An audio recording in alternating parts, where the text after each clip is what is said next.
Hi, this is Mayor Nate Duckett, the City of Farmington. Tune in today for a special episode of the Mayor's Table where we talk about the 2019 state legislative session with my guest, Senator Steve Neville and Representative Rod Montoya.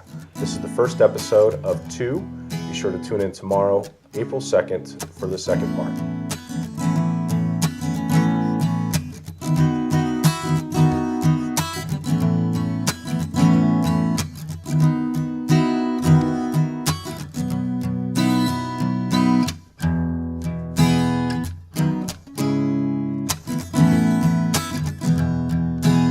Thank you, gentlemen, for joining us here to kind of give our viewers a recap of what happened in this 60-day session. I know it was a very long and hard session.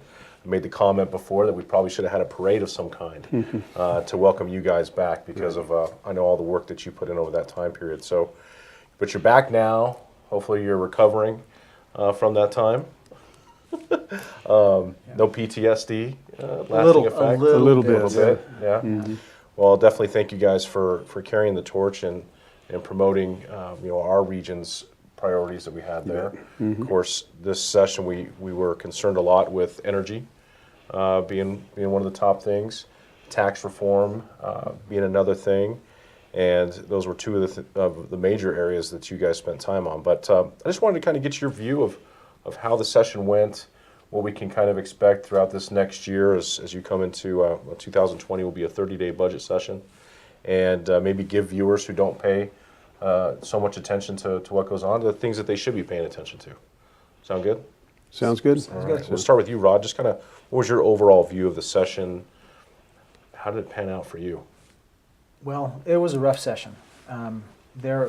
We attacked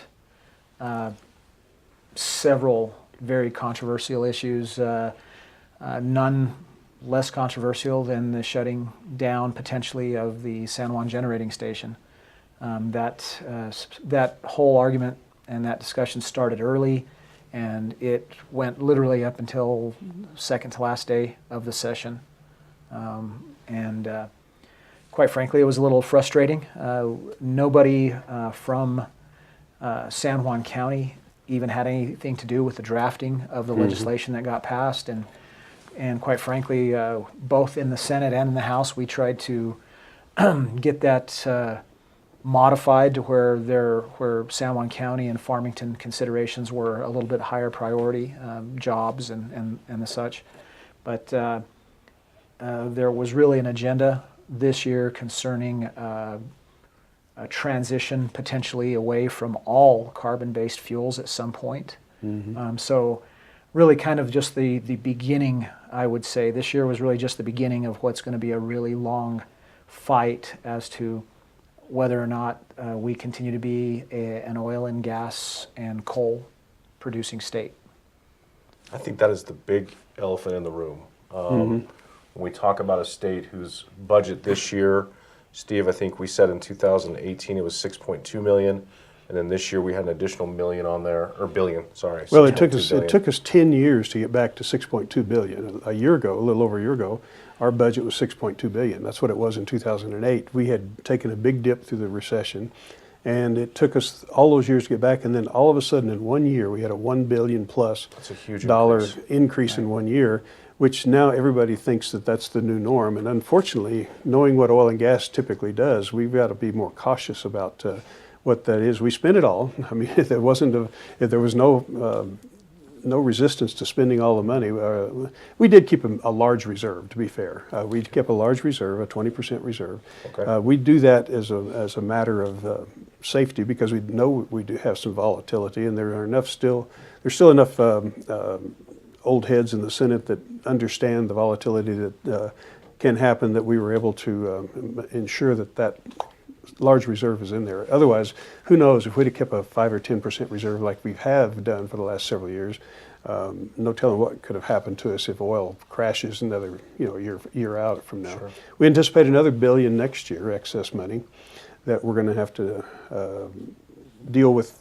There's no shortage of requests, don't get me wrong. There's no problem spending the money, but we're going to try to keep that 20-some% reserve and at the same time meet the needs of the state.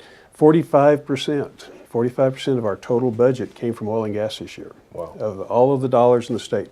And despite all of the efforts by the governor and proponents of clean energy, carbon-based stuff in this state is what funds our state.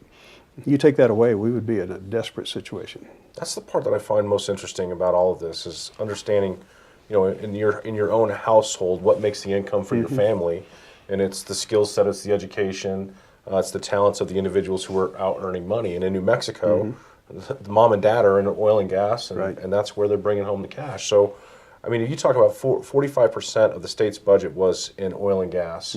What percentage then of the educating dollars is also associated directly It's with the oil same. and gas? It's the same. If we did away with 45%, we'd have to do away with education in the state of New Mexico, Right. because 46% of our budget is education. So, if we didn't have the oil and gas, we would basically not have schools. If you want to look at it that way, we wouldn't segregate it that way, of course. But Right. if we had to drop back to only 55% of the current revenues, the schools would be dismal, and all of our services in this state would be dismal. And now, in this year, just in the education changes that happened during the session, how much more did we put towards education than we did the prior year? Roughly $500 million. So half of the surplus, essentially. Half of the surplus look at it went to that way, education. went Now, to part of it's education. because of a lawsuit. It was called the Martinez-Yazzie lawsuit that happened this last year. The judge came in and said, you're not meeting the needs, particularly of the at-risk kids, which in our case is largely the Navajo reservation area and around Gallup and so forth, poverty areas, rural areas, and those kind of things. To meet that need, we put an extra $500 million, and I'm glad we can do it, frankly, because our educators are not well paid. Right. If you ask the superintendent of schools, Gene Schmidt here in Farmington, you ask him what he sees when he goes to Colorado to a job fair or something like that, he offers 35 or 36 or 7 grand for a new teacher with a bachelor's degree. Colorado offers 42, 45. And so we're not getting the best teachers, there's no doubt, in New Mexico. We get the people who want to live here in Farmington for whatever reason. They have a spouse or they have a dual income, some and reason so- to want to stay here. Right. We have a lot of full-time substitutes that are teaching our kids. We have what's the system where they can, if you've got a degree of any kind, you can become go a teach, and then you can get teach your and get your teacher's certification. certification We have a while lot you of do it. our A lot of teachers are that. doing that. There's a Yeah. lot of that. So offering more money for teachers is great. I'm just glad we can do it. I just hope, I have concern about the sustainability of our revenues. Well, and just stay on education for a second, because the Navajo Nation, Ron, I mean, there's no doubt that when you visit those schools, a lot of those facilities they're old, and they're in need of some love and attention and renovations. Is that where a lot of this money will go, or does it go directly to teachers? We have student equalization numbers that we go off of to determine how much goes to some of the reservation schools. But that was really one of the issues that was brought forward this year, was that the federal impact aid money that comes in large part to Native American schools across the state, those dollars don't go directly to those schools. They go to the state, and then when the state doles out money, it comes out of the same pot. So it's one of the arguments that that kind of fueled the Martinez-Yazzie lawsuit, was the fact that federal money is going into the state coffers and being distributed to all schools. And so that is still something we're going to have to deal with in the future. Quite frankly, there's a bit of a threat out there from these Native American school districts saying, we're the ones who should be receiving this money, but we're only getting 30%. They get an extra 25 or 30%. Yeah. Right. And so they've said if we don't apply for it, the state doesn't get it. And the state would still be responsible to pay for those schools. So there's a little bit of a threat out there. So we will have to deal with this at some point. The facility in the future. issue is, we have it's called the PSCOC, Public Schools Capital Outlay. And that is severance tax, oil and gas again. Yeah. And we take a chunk of the severance every year and we put it in the PSCOC fund. And those funds are the reason why Farmington has a new high school, has a new Piedra Vista, has a new Tibbetts, and Aztec has a new schools, new high school, whatever. All of the schools around the state are being largely rebuilt because we have, again, due to a lawsuit a number of years ago, the Zuni lawsuit, we have funded schools, their infrastructure very well. And so there aren't too many schools. There may be some out on the reservation, but there aren't too many schools around the state that are not being tackled as No, far I'll as. tell you what, Farmington High School is certainly a beacon for Right. for new schools. I mean, it's just gorgeous. So To some degree, we really overfunded schools beyond what superintendents believe will be there in the future. They funded new programming for pre-K education, which would require these public schools to go year-round, and quite frankly, that's going to be a real problem. We already have a hard time filling the teacher jobs that are vacant right now, but to do this entire new project and new programming in all these schools would take a lot more teachers, and it would and the costs would go up because it would be year-round, not just 9.5 months out of the year. so that money, this $500 million increase that we've put into education, that's going to go into year-round programming in the schools? Partly. It goes largely into salaries. We're raising the entry-level salaries quite a bit. Okay. And then we're giving all current educators a 6% raise. There's some caveats on that, but basically a 6% It's a big deal. raise. It's a big deal. So educators are going to come out fairly well. We're going to be more in the range of what other states surrounding us are as far as what we pay our teachers, and that'll be a good thing. It'll help. I think it'll help quite a bit as far as us being able to recruit and retain. To some degree, we spent money on things that we knew were a high priority for school districts, like teacher pay and some in-classroom spending. But we also, in my opinion, we overspent on things that were not even asked for from the school districts. And so that money that's not spent will revert back to the general fund. Some of the superintendents that I talk to are afraid of actually going out there and trying to implement this year-round pre-K, because if oil revenues drop in the future and we don't have the ability to fund them, those are going to be the first programs that probably get cut in the future. So there's money right now going towards programs that may not even exist. How long do they have to spend that money before it reverts back to general Well, fund? it's fiscal year. It'll revert So at the end of it'll the come fiscal to year. Okay. Right. Good to know. Which is June to, July 1 to June 30th every year. So on the San Juan generating station component, I don't want to leave that too quickly here because it deals directly with education, in my opinion, on many different levels.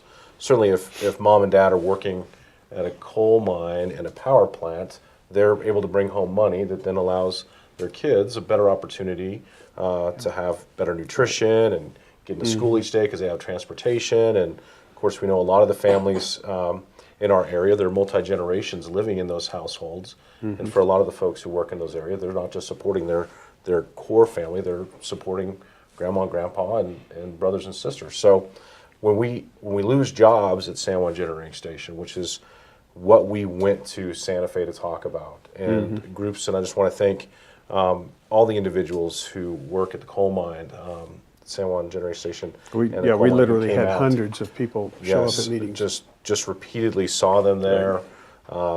Representatives from the county, Central Consolidated School District, the city of Farmington.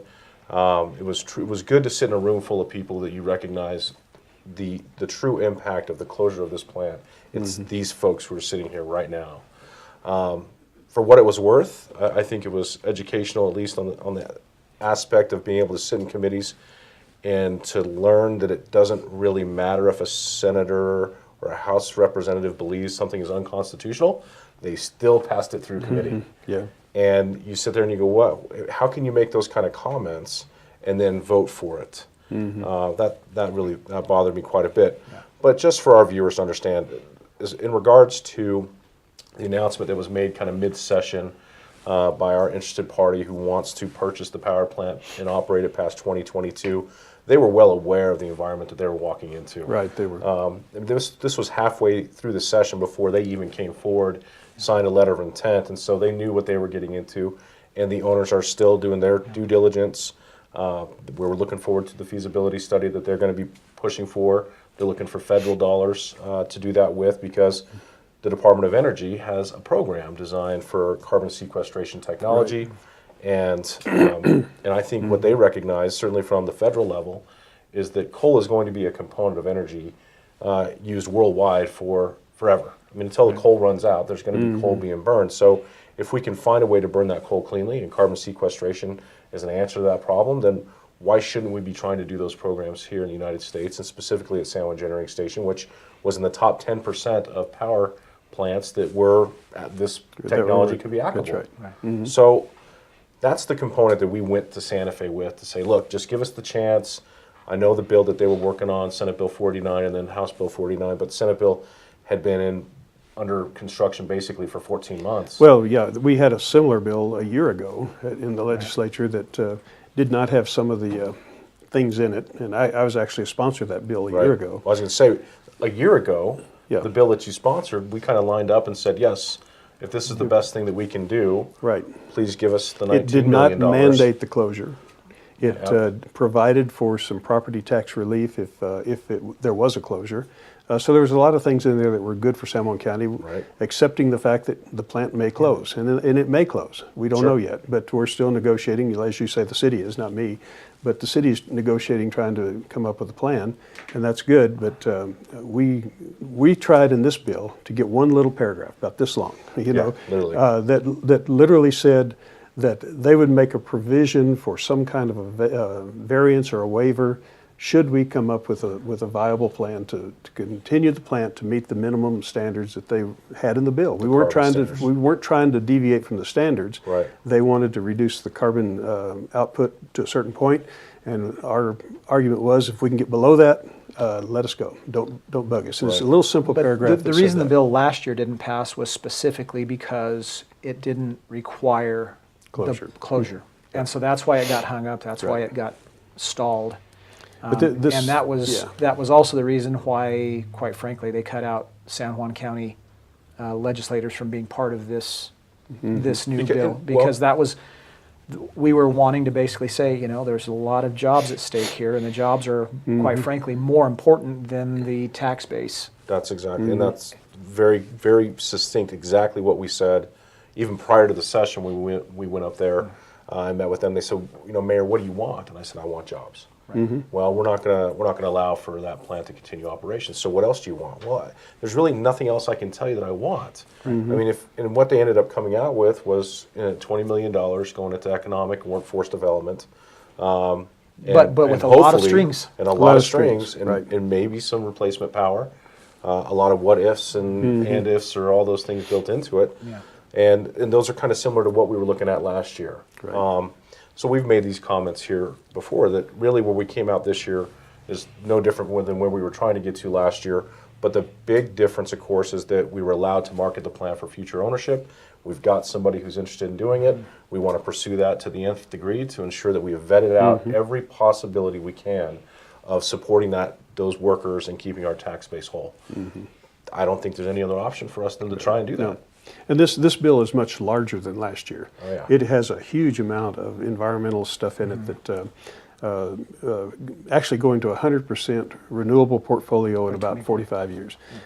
Probably technologically it's not feasible at this point to do. Maybe in 45 years it would be, but I suspect that's not even true.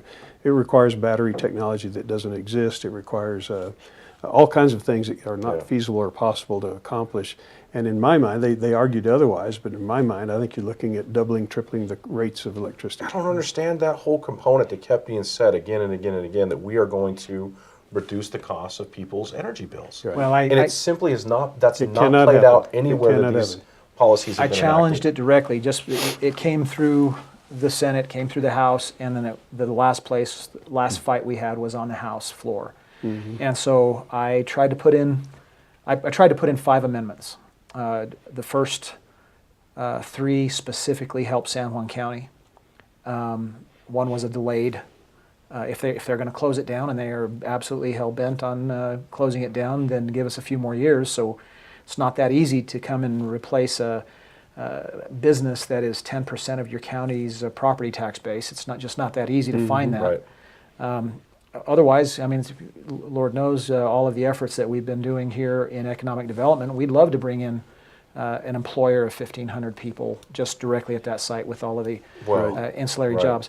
But the last amendment that I tried to pass was, and I directed it towards those representatives and senators who their folks are the ratepayers of PNM's base. I mean, we have Farmington Utilities here, so we're not paying what they're paying. No. But pointed out that all history has shown that whenever they go up in the renewable standard portfolio, increase it, that the cost to the ratepayers is astronomical.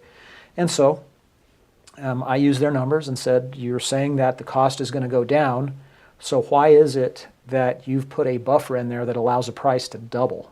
There are no cost controls in this, there are no cost measures in this bill, so I am proposing, and it was simple, that the price couldn't go up on ratepayers more than 2% a year and no more than 6% in 5 years. It was simple, because they're all saying the cost is going to go down. They fought that course tooth not. and nail. They killed it. No, they know very well that absolutely. the cost is going to go up on ratepayers. They absolutely do. So we could talk about this particular subject in a whole separate episode, probably for a whole month. I just want to just kind of say this: if there was another industry coming to New Mexico that brought 1,500 jobs with it, They would give them money to come. They'd give them LEDA funds, and they'd give them tax abatement to do so. Right. And the opportunity here for us to partner with the company that wants to come in and put carbon sequestration on it, to me, that's worthy of those types of dollars. You're going to give we gave Facebook $10 million in LEDA, tax abatement for 30 years, and there's going to be 50 full-time jobs there. That's it. So right. I'm like, well, we're talking a lot more jobs, and the impact that it's going to have, at least in the global, the mentality of, we got to stop global warming, we got to stop carbon energy. This is a really good solution that could be used worldwide. So That's right. we appreciate you guys' hard work on that. I know it was not easy, certainly sitting through the hearings and listening to the dialogue. It was a learning moment for me. There's no doubt about it. But for our viewers, know that we're still fighting on that end. The buyers are still interested, and we're going to keep pushing forward. So we'll keep them updated. Just some other quick things here that I had written down. Just interested in your thoughts on. Tax reform was one of the things that we had talked about here as a city. Certainly, hold harmless has been an issue that's been going on now for many years. We didn't see anything happen this year with hold harmless, so that program has stayed the same. Internet sales is another one that's it affects all brick and mortar stores. It affects the tax base, and there was something that occurred with that. Which one would you like to talk about? The internet sale component? Well, it changed, and I voted for it and against it. Depends on which stage it was at, because the tax bill was a monster. It started off literally as a monster. It was $300 or $400 million tax increases with all kinds of income tax stratus and things like that. When it came over to the Senate, I don't know exactly how it came out of the House, but when it came over to the Senate, it got greatly modified, and it became largely something that was fairly acceptable. It took care of internet sales. Now, nobody wants to pay their taxes on Amazon. I understand that. But the facts are that all of our mom and pops here in Farmington have to compete with Amazon. Even Walmart has to compete with Amazon. And the shipping companies still have to ship it on roads that are paid for by tax money. So I think most of us were agreeable that needs to happen. There was a problem with when Trump redid the tax structure on the federal taxes. New Mexico tags on to that, and it's a formula. And because of the way it was done, our citizens were actually paying more tax because of just the mechanism of how it was done. We fixed that's one of the things the tax bill did, was fix that. I don't think anybody objected to that, because all of our taxes, well, not everybody's, but most taxes went down. There were a lot of components in that. There was state and local taxes from compensating tax and things like that, where the cities will benefit in the future, along with the internet sales. That includes the local portion of the taxes. So there were some good things in there. One of the bad things that got thrown in at the last minute was raising the upper limit on income tax. Not a real big deal. What is it, $40 million, $50 million, as I recall, something like that. But it signifies something changing. Governor Richardson, Democrat from a number of years ago, had actually lowered all of the tax rates to make New Mexico competitive with all of our neighbors, because our rate was up in the 8.5%. He lowered them down to about 4.9, if I recall. 4.9. Substantial reduction, which helps us. Very competitive with our surrounding. This actually raised it to 5.9 on just the upper level alone. But That's the wrong direction. You know, that's the, So and it's that kind kicked of- me out of supporting the bill into that one thing was enough to get me to change my mind. There were other things too. Yeah, that we're already having a hard time recruiting doctors and other professionals to New Mexico, Yeah. and so this is going to make it where we're an outlier again with A our little bit, neighboring yep. states. But there are two ways to score the tax bill, and obviously, when you have people on TV, they're gonna say it in the way that is most favorable to them. So the governor and the Democrats who really pushed for this increase, they will point to a number like $70 million increase. But what that number is it's just the first year, because as we talked Internet. earlier, certain things are going to come online later, Over a couple of years. and it only talks about it from the standpoint of money that's received by the state of New Mexico. Obviously, not all taxes are going to go to the state of New Mexico. Some are going to go to the counties and to the cities. Right. So once this, as Senator Neville mentioned, it was a real monstrosity when it came out of the House. It was, after fully implemented 3 years out, it was going to be $550 million in new taxes on the taxpayer. That was that. So that's not how they score it. They don't score it as to what the taxpayer is going to pay. They just want to score it in a limited fashion, which is how the state will benefit. Mm-hmm. And to do that, you don't even include the municipalities and the counties and what portion that they're going to receive. But you also don't want to look at it when it's fully implemented. For instance, we increased the minimum wage. Everybody is saying that's a $12 minimum wage increase because they're looking at 2023 when it's fully implemented. But when it comes to taxes, to try and make it seem like it's not as big as it is, they'll focus on the first year, 50 million, 70 million, something like that. But in reality, if you look at it, fully implemented, the bill that we passed, fully implemented taxes that will be increased to New Mexico taxpayers is $380 million. That's funny. I mean, you raise minimum wage, and at the same time, you raise the amount of That- state tax that you It have to changes. pay. Right. Right. So it You just- move you're up just in the changing scale. hands. Right. People who weren't paying taxes at minimum wage now will pay taxes. That's right. Right. And maybe they're making $8 an hour, just above minimum wage. And now they go to 10. They didn't pay taxes. Now all of a sudden they do. There's going to be a problem. We have, it's called the cliff effect, where folks who are low income and receive benefits, and already they have to manage that they can only work so many hours, or because if they go and make too much money, they'll Lose their benefits. lose their benefits. Well, Right. now that we're raising that wage, They'll either work fewer hours They'll- or or lose the Yeah, benefits. if there was a national headline here last week that McDonald's is no longer going to fight minimum wage increases.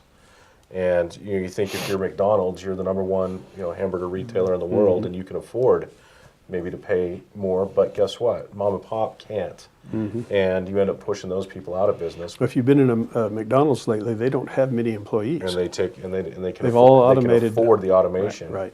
which is the other part of it. They can afford the automation that mom and pop don't. A $12 minimum wage is going to be a lot harder on those small towns too, because Yeah. all they have is And little mom I and pop proposed stores. several amendments to that particular bill to make it not applied out of certain populations, the smaller counties, or to delay the implementation a little longer, stretch it out where, instead of going from 750 to 1050 right away, which is is it October, or it's real quick, it's Yes. fairly soon, make it a year out so that at least the hamburger joint that is in Clovis, New Mexico, or wherever it is, has a chance to adjust their prices. It to was scheduled. compensate. It was scheduled for October, but the last change in that bill was to make it the 1st of next year, January, yeah. because there was going to be a problem for all of the businesses that contract with the state, that they contracted at the minimum wage as it is currently for whatever percentage of their employees are